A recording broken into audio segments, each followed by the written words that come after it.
iglesia, buenas tardes, que el Señor les bendiga. ¿Cómo están? ¿Bien? ¿Carlitos bien? Bueno, Mati ya oró, así que vamos a compartir lo que entiendo Dios puso en mi corazón para poder escuchar su palabra.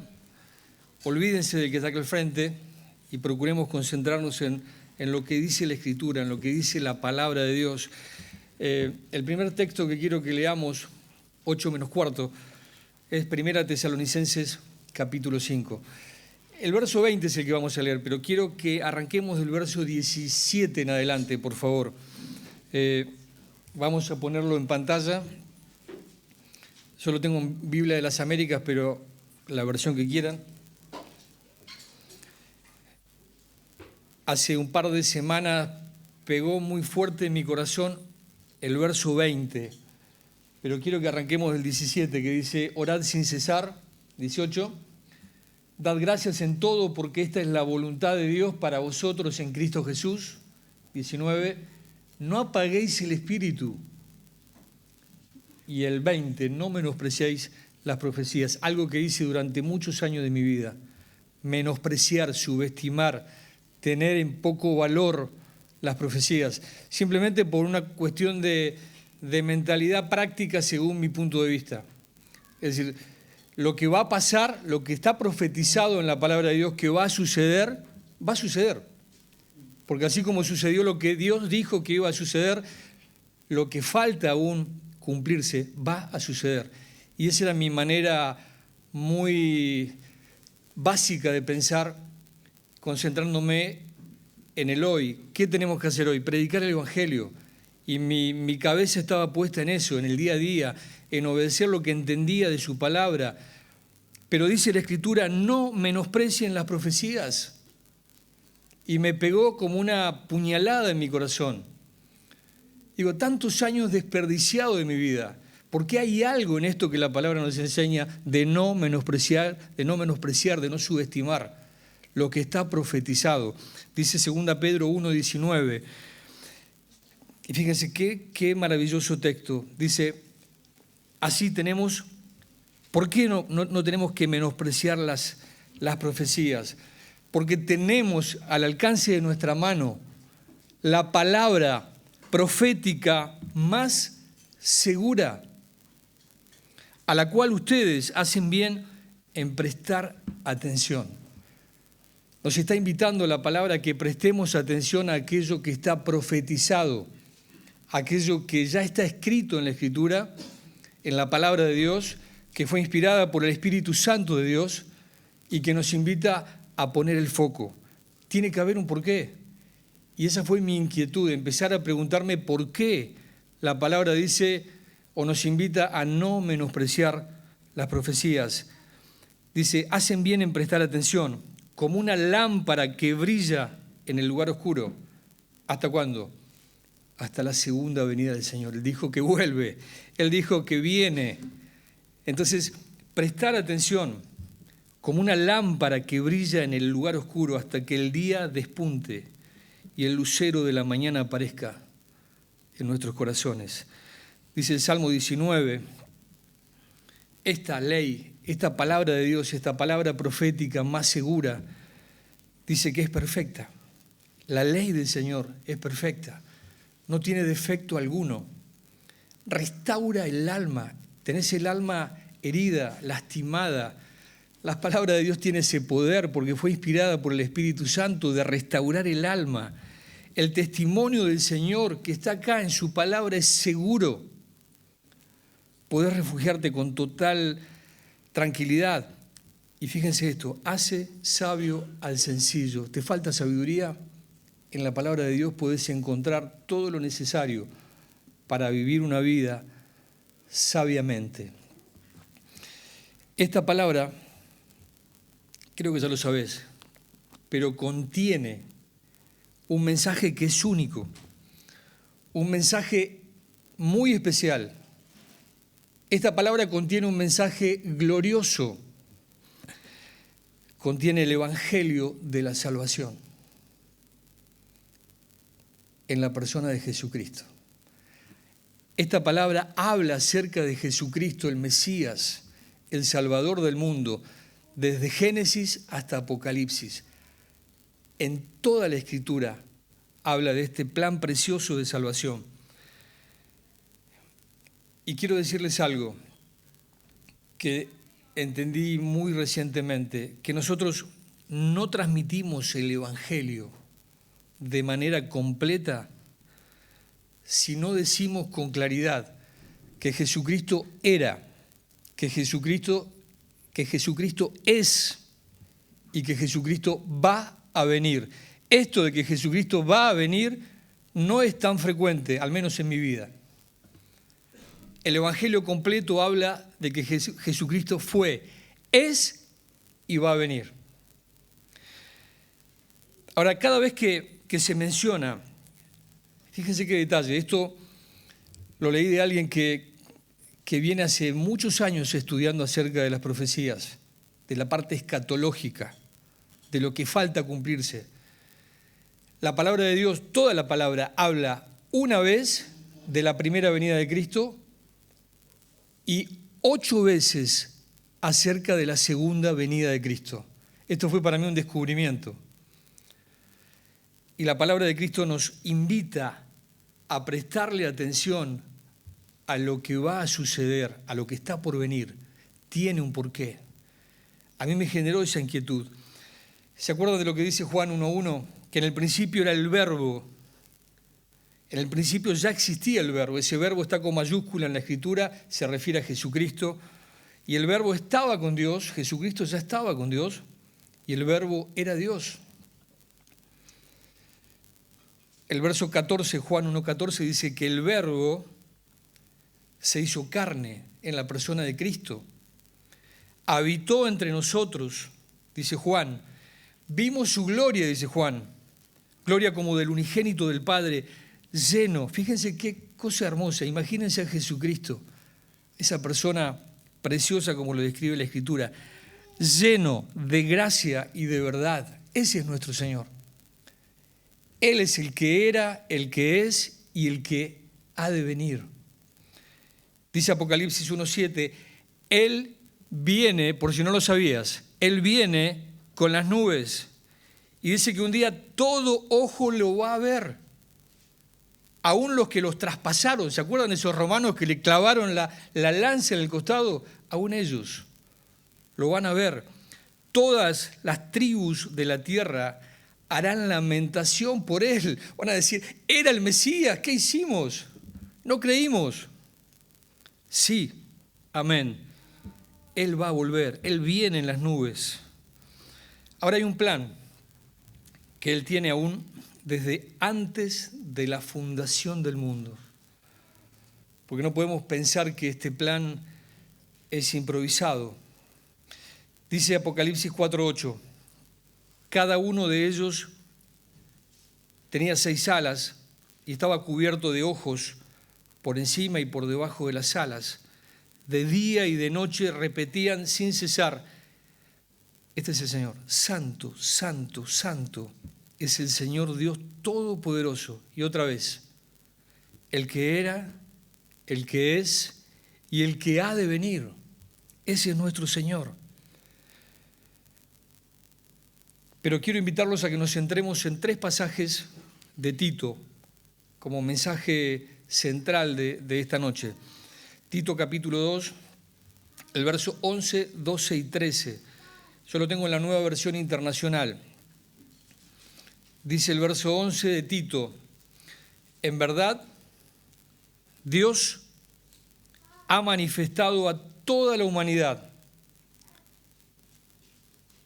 su gracia en la persona de Cristo,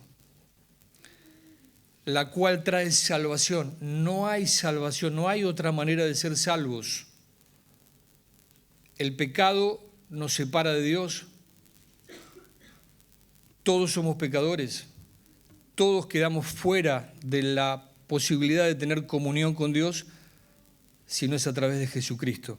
Por eso Dios manifestó a toda la humanidad su gracia en la persona de Cristo, la cual trae salvación. Porque no hay otro nombre bajo el cielo, dado a los hombres en el cual podamos ser salvos. Cristo.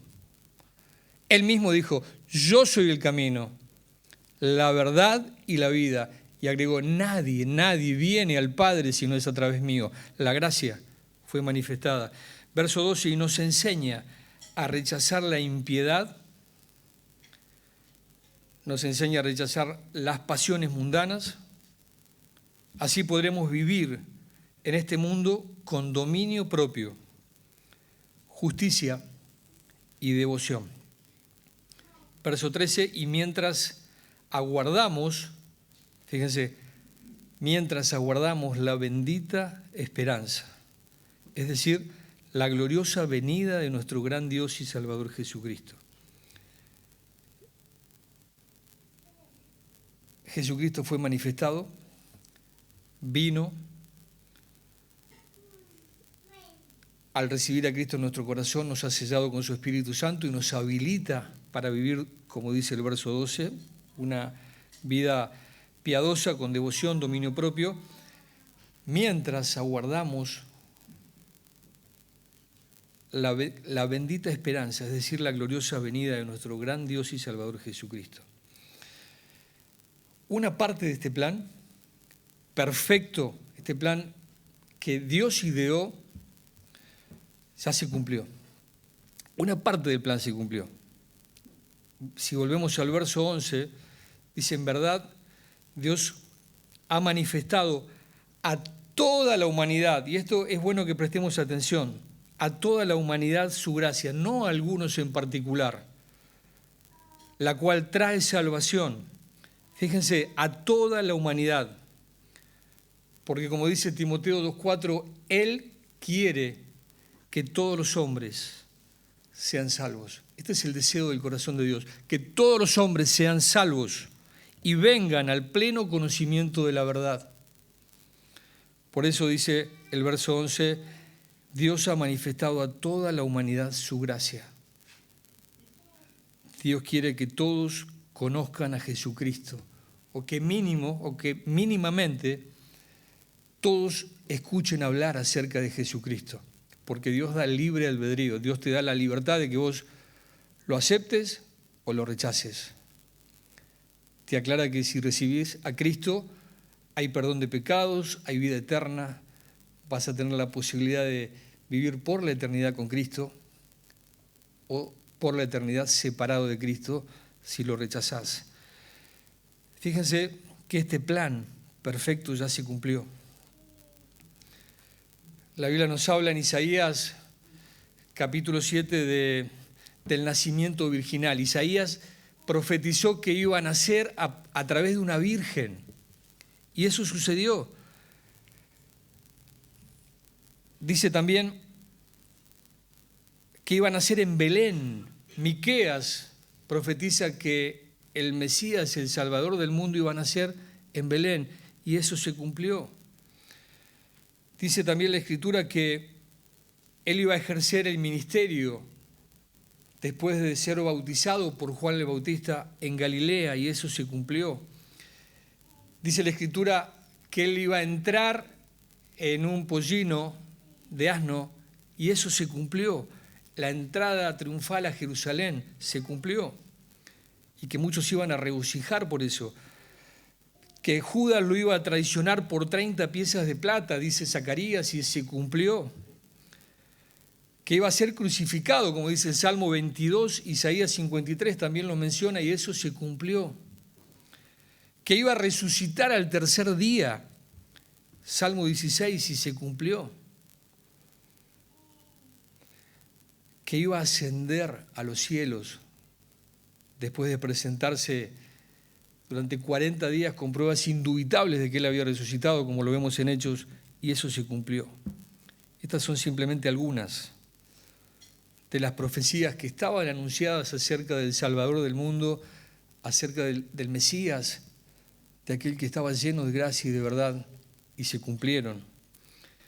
Él vino, como dice nuevamente Juan 1:14, este verbo se hizo carne, este verbo habitó entre nosotros y vimos su gloria, gloria como del unigénito del Padre, lleno lleno, imagínense, lleno de gracia y de verdad. Y Él murió.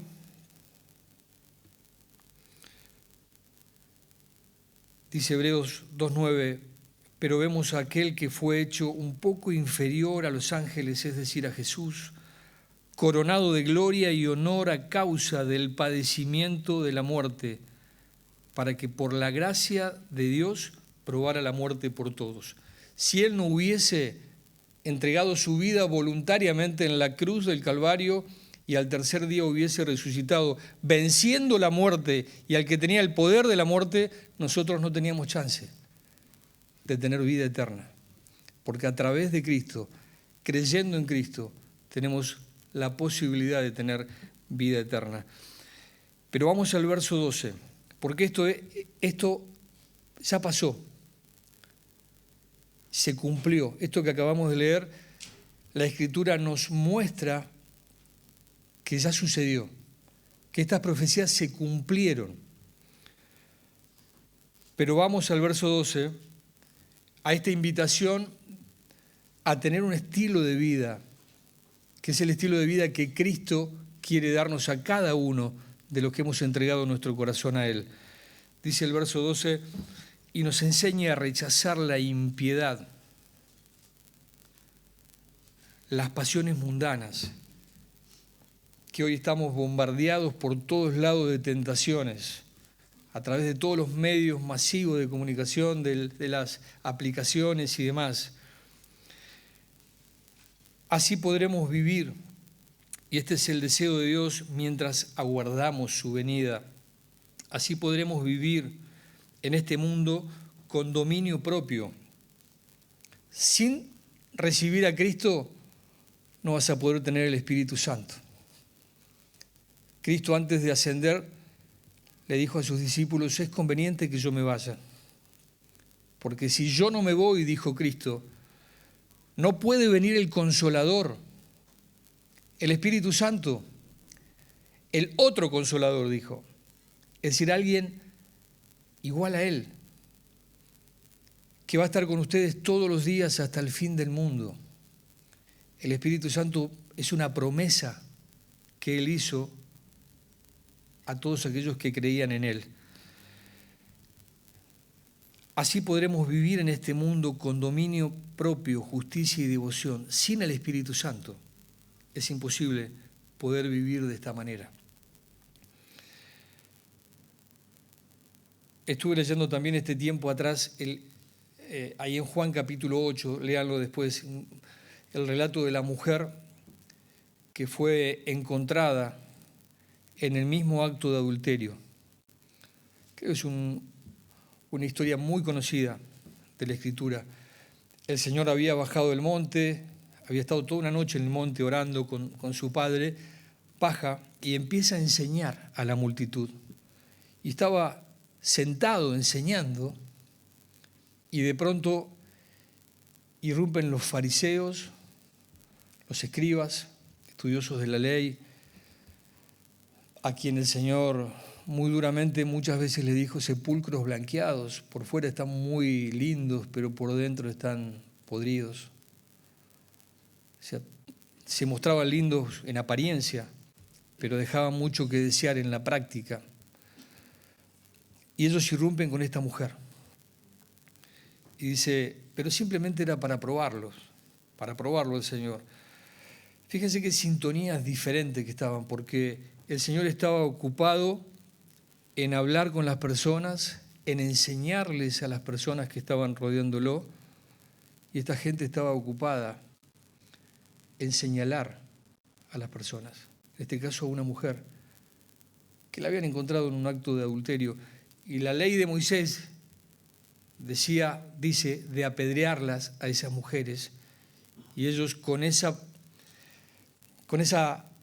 prueba que tenían evidente, lo quisieron probar al Señor y le dijeron, ¿qué hacemos? La ley de Moisés nos manda a apedrearla, ¿qué hacemos? Y el Señor escribía en tierra.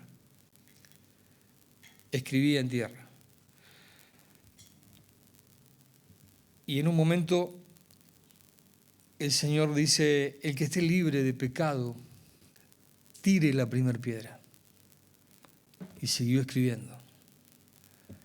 Y cuando levantó la vista, se habían ido todos. Empezaron yéndose desde el más mayor hasta el más jovencito. Ninguno se atrevió a arrojar la piedra. Y cuando leía esto, decía, qué increíble, porque, y qué grandeza la del Señor. ¿Vieron cuando uno dice, qué grandeza que tiene este hombre, por favor?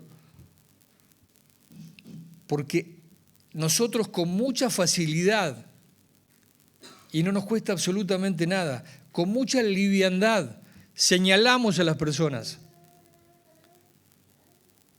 y juzgamos a las personas.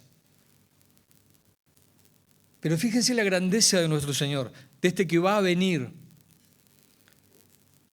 Él sí tenía todo el conocimiento. Él sí sabía perfectamente lo que hizo uno, otro y otro. Y podría tranquilamente ponerse de pie y decir, hey, vos, Marcelo, vos hiciste esto, esto y esto, tirá esa piedra. Lo podría haber hecho tranquilamente. Pero eso es grandeza, hermanos. No los expuso. No expuso a ninguno, a ninguna de esas personas que tenían una piedra en la mano para arrojarle a esta mujer.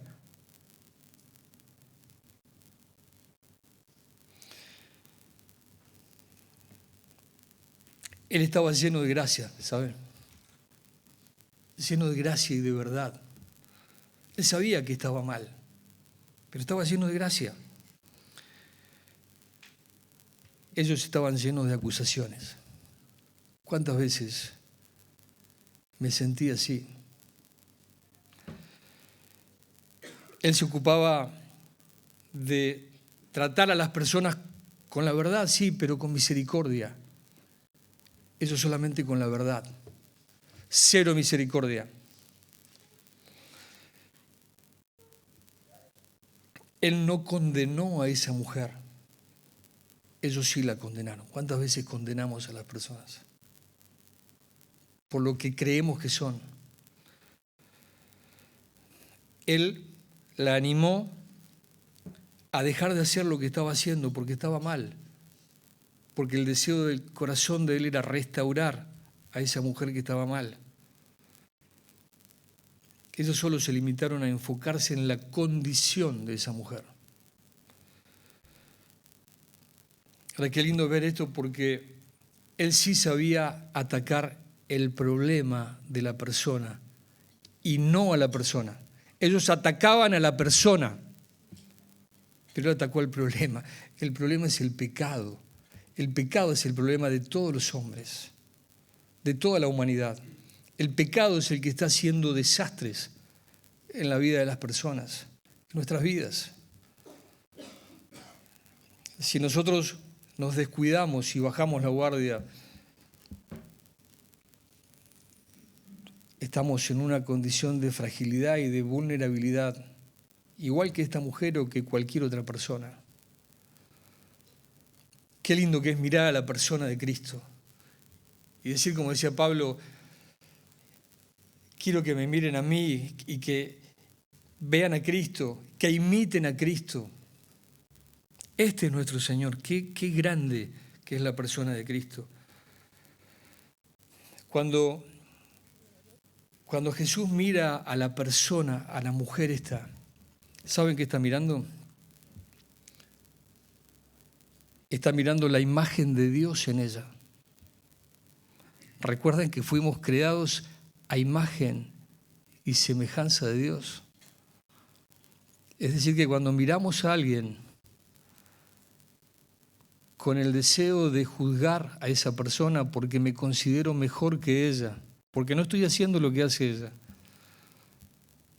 es bueno que miremos en sus ojos o que miremos en esa persona la imagen de Dios. Dice la palabra que fuimos hechos a imagen y semejanza de Dios. El pecado es lo que echó a perder todo.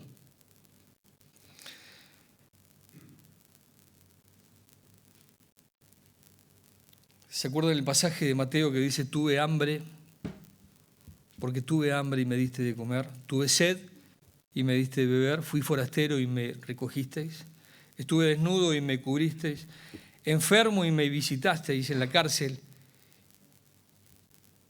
y vinisteis a mí. Estamos mirando al Señor en las personas.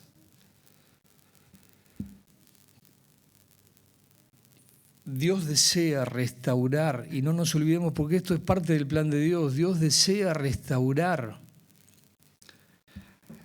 la imagen de Dios en cada una de las personas que han sido destruidas y arrasadas por el pecado. Esa imagen que tenía el hombre en el Edén, esa imagen Dios quiere restaurar en la vida de las personas. Ese es parte del plan de Dios.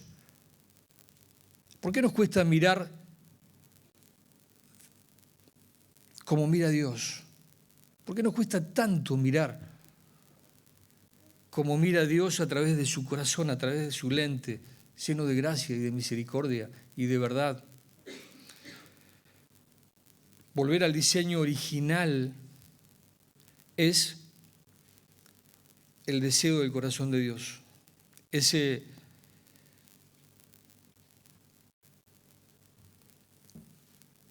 Esa construcción del hombre original que Él hizo desde el Edén, desde el comienzo. Dice Gálatas 4:19, hijos míos, por quienes de nuevo sufro dolores de parto hasta que Cristo sea formado en ustedes, dice Pablo. Este es el deseo del corazón de Dios. Que Cristo, no otra cosa, sea formado en nosotros. Pero vuelvo al tema, es imposible hacerlo sin el Espíritu Santo. Si no tenés a Cristo en el corazón, no tenés el Espíritu Santo de Dios. Y si reconoces tu condición de pecador, de pecadora, decir yo necesito a Cristo, necesito mirar, tener esta mirada, es importante que reconozcas a Cristo como tu Señor y Salvador. Decile ahí en el silencio de tu corazón, yo quiero tenerte, Cristo, yo quiero tener ese corazón que vos tenés. Yo quiero recibir el Espíritu Santo para poder tener un estilo de vida diferente. Nuevamente el verso 12 de Tito 2 dice, nos enseña a rechazar la impiedad. Hemos recibido a Cristo, esto ya cumplió su parte. Dios lo envió, murió, resucitó al tercer día, ascendió, cumplió con la promesa de enviar al Espíritu Santo y nos capacita para esto, para rechazar la impiedad, las pasiones mundanas. Si no lo hacemos es porque no queremos, porque tenemos un espíritu de poder, de dominio propio en nosotros, que si vivimos en la llenura y la plenitud del Espíritu, como estamos invitados por la Escritura, podemos ser más que vencedores. Así podemos vivir, dice el verso 12, en este mundo hasta que Él venga, con dominio propio, justicia y devoción. Entonces, el verso 11 veíamos lo que ya sucedió, que Dios envió a su Hijo, se cumplió lo que la Escritura decía, que Él iba a venir, que su gracia iba a ser derramada, que murió, resucitó, ascendió y cumplió con la promesa. Tenemos en el verso 12 el hoy, lo que nos toca vivir hoy, en el Espíritu Santo. Podemos vivir de esta manera. Este es el hoy. Y quiero terminar con lo que viene. Verso 13.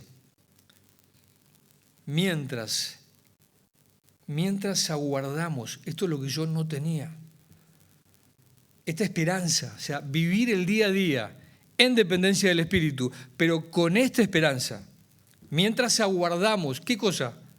La bendita esperanza. Esta promesa de que el Mesías que vino, que murió, que resucitó, que ascendió, va a volver. Mientras aguardamos la bendita esperanza, es decir, la gloriosa venida de nuestro gran Dios y Salvador Jesucristo. Qué distinto que es cuando enfrentamos el día a día en dependencia de Cristo, viviendo en el Espíritu, con esta esperanza en nuestra mente, en nuestro corazón. Tener presente esa pronta venida, tal como la tenían presente los primeros discípulos. Ellos vivían en esa época, en esa generación, con esta expectativa.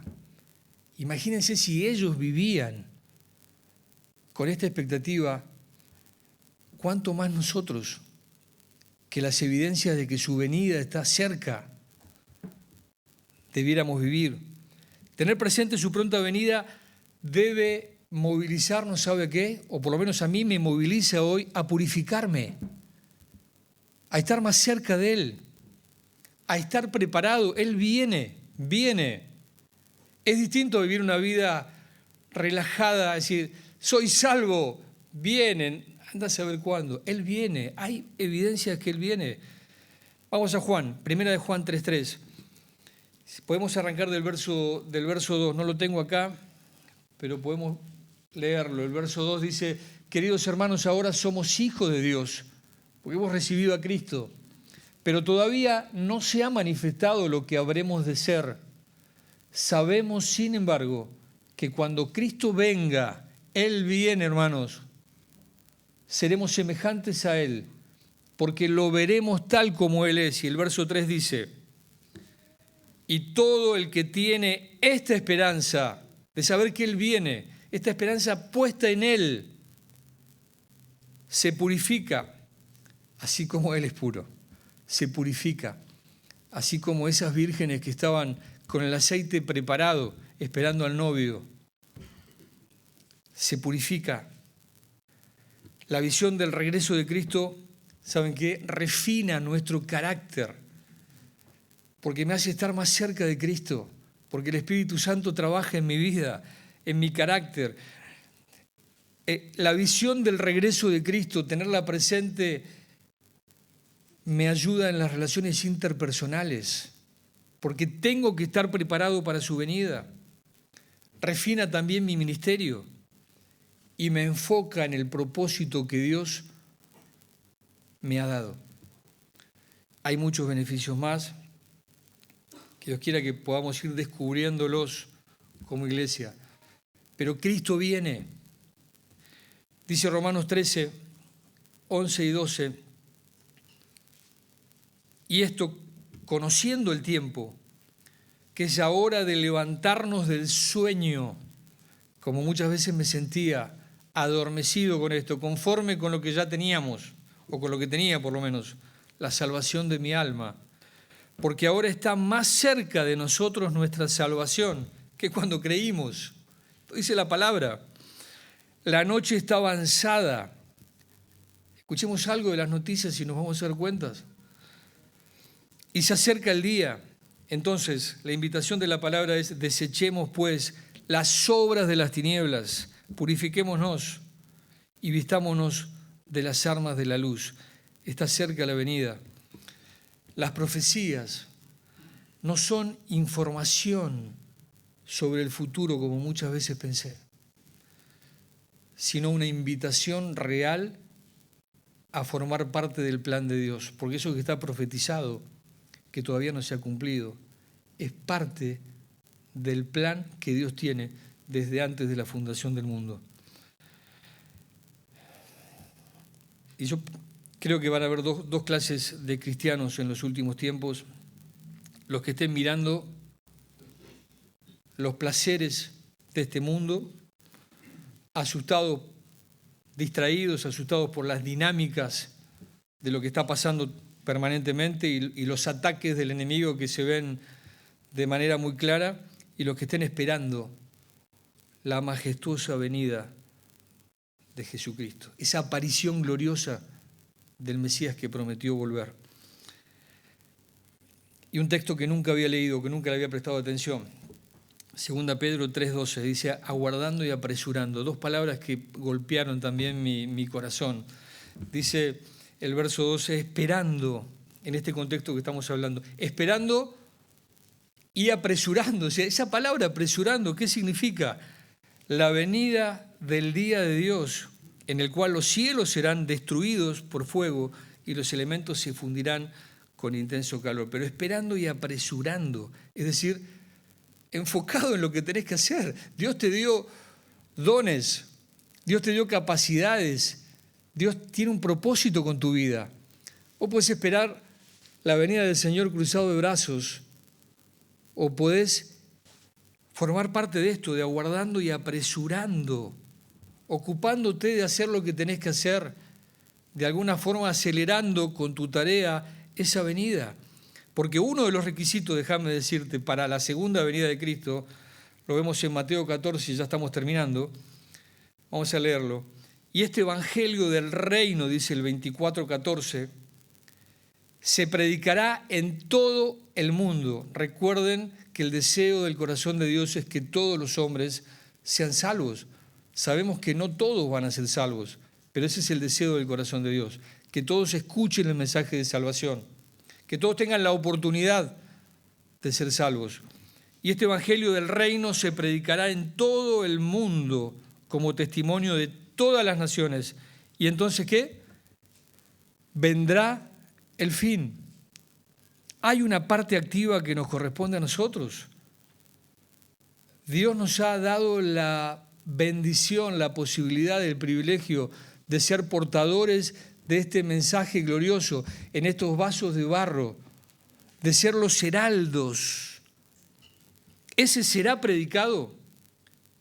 En el original, búsquenlo en Google, búsquenlo. ¿Qué significa será predicado? En el original, en griego, ¿saben qué? Heraldo. Heraldo es aquella persona encargada de ir de parte del rey a anunciar a otro lugar que el rey iba a llegar.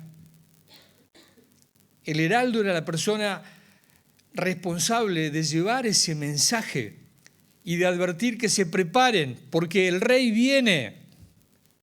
Esa tarea ha dado Dios a la iglesia. Heraldo, será predicado. Esa es nuestra principal tarea. Quiero invitar a los músicos, no sé si tienen alguna canción preparada para el final del mensaje, pero quiero terminar con esto, porque realmente es maravilloso. Ese plan de salvación,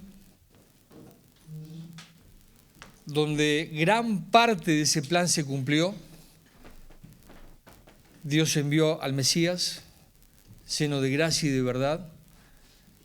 Él muere en la cruz, resucita, asciende, manda a su Espíritu Santo y nos equipa para los tiempos difíciles que van a venir antes del fin. Dios quiera que tomemos la responsabilidad como hijos de Dios de mirar al costado. Acuérdense que el Espíritu Santo de Dios no es un espíritu de cobardía. Es decir, que el Espíritu Santo de Dios me tiene que fortalecer y le tengo que dar el lugar purificándome para poder anunciar a tiempo y fuera de tiempo ese mensaje glorioso. Yo tengo que tener el deseo en mi corazón de que las personas que están alrededor mío escuchen el mensaje de salvación. Somos heraldos, somos los responsables de llevar ese mensaje. No tengas miedo, identificate con aquel que era, que es y que va a venir. Identificate. No seas cobarde. Habla de Él abiertamente. Identificate con aquel que dio su vida por vos. Cristo es el Mesías. Cristo es el Salvador del mundo. Cristo es el que murió en la cruz en lugar tuyo. Cristo es el único que tiene el poder para perdonar los pecados tuyos y de toda la humanidad. Cristo derramó su sangre por amor a vos. Cristo fue obediente hasta la muerte y muerte de cruz. Cristo resucitó por el poder del Espíritu Santo. Cristo está sentado a la diestra de Dios. Viene pronto, viene. Dios quiera que despierte en tu corazón el deseo de prepararte para esa venida, porque en esa preparación hay purificación. En esa preparación hay un enfoque para poder vivir esta vida de manera piadosa, de manera justa. En esa expectativa de que el Mesías viene, hay un acercamiento a Él. Y vas a poder transmitir con tu vida, vas a poder transmitir ese entusiasmo producto del Espíritu Santo obrando en vos. Cristo viene. Te invito a que nos pongamos de pie antes de que nos despidan los chicos y vamos a orar.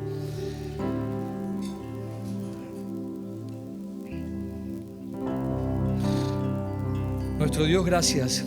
Gracias especialmente por este plan perfecto de salvación que vos tenés pensado desde antes de la fundación del mundo para toda la humanidad. Gracias. Gracias porque gran parte de este plan ya se cumplió y eso nos da la garantía, la certeza, la convicción de que esas profecías que aún faltan cumplirse también se van a cumplir. Hay evidencia de que Él viene pronto. Ayúdanos a purificarnos, a estar cerca tuyo, Señor. Ayúdanos a romper en nuestra mente, en nuestro corazón, como hizo el Señor entrando al templo, que revolvió todo aquello que no tenía que ver con las cosas piadosas, que estaban usando la religión para beneficio propio. Ayúdanos a tirar esas mesas de nuestro interior que no te honran, que no te glorifican, que no tienen nada que ver con lo santo, con lo piadoso, con aquello que apruebas, que te agrada. Ayúdanos. Ayúdanos a tener la valentía de identificarnos con aquel que dio todo por nosotros y a vivir una vida que realmente glorifique el nombre de nuestro Dios. Gracias por habernos sellado con el Espíritu Santo. Gracias por invitarnos a tener comunión con Él. Gracias porque en Jesucristo hemos recibido la gracia, porque en ti, Padre, hemos recibido el amor y porque nos invitas a tener esa comunión con el Espíritu para glorificarte. Gracias. Gracias. Ayúdanos realmente a esperar al Mesías, a esperar a este Señor que pronto viene, a estar enfocados realmente en este mensaje Maranata. Cristo viene pronto. Gracias. Gracias en el nombre de Jesús.